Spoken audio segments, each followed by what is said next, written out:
people have eaten rice.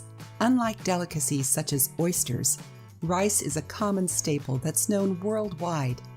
Some consider it an important side dish in a nightly meal. Master chefs or grandmothers can take these little morsels and add just the right ingredients to make it melt in your mouth. Yet many Americans are consuming way too much rice. While it's tasty, too much sodium coupled with too much saturated fat equals one thing: too many calories. Habits like these have triggered an epidemic of obesity. One reason could be that for most households, it's very economical. The downside is that one single cup contains 240 calories. Starch calories don't sit idly. They convert to sugar, which turns into fat. Starchy foods like rice can also increase a person's risk of diabetes.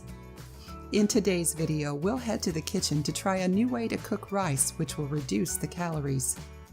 Starches, such as rice, are easy for our bodies to digest. But rice is quickly converted to glucose or sugar in the bloodstream. Most starch is shipped to the liver for storage and to our muscles as glycogen. Any excess glucose is lumped together and stored as fat. Researchers at the College of Chemical Sciences in Sri Lanka theorized different ways to cut the calories when consuming rice. After some experiments, they discovered how to make the bloodstream more resistant to starch and sugar absorption. At the National Meeting and Exposition of the American Chemical Society, a Sri Lankan chemistry student had an opportunity to demonstrate his theory. The student and his team boiled a pot of water, then added 1 teaspoon of coconut oil. Then they poured in 1/2 cup of dry rice and cooked it for 40 minutes. They refrigerated it 12 hours before serving. Researchers concurred that this technique successfully reduced the available calories by 10 to 12%.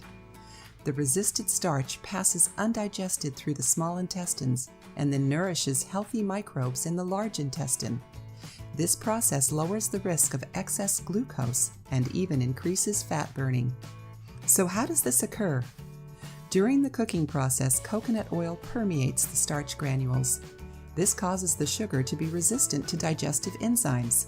When this happens, sugar doesn't break down and can't be digested. During those 12 hours when the rice is in the fridge, the cooling process binds the starch to molecules that are on the exterior of the rice. And for the final act, rice sugar is converted to resistant starch. And if you later reheat the rice, the RS levels will not be affected. Cooking instructions. Boil a pan of water. Add 1 teaspoon of cooking oil. Stir in 1/2 cup of rice.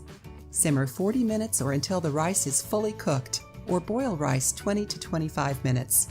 Place in a sealed container in the refrigerator for 12 hours before serving. If you liked the video, give it a thumbs up and share it with your friends. For more recipes and tips, subscribe to the channel.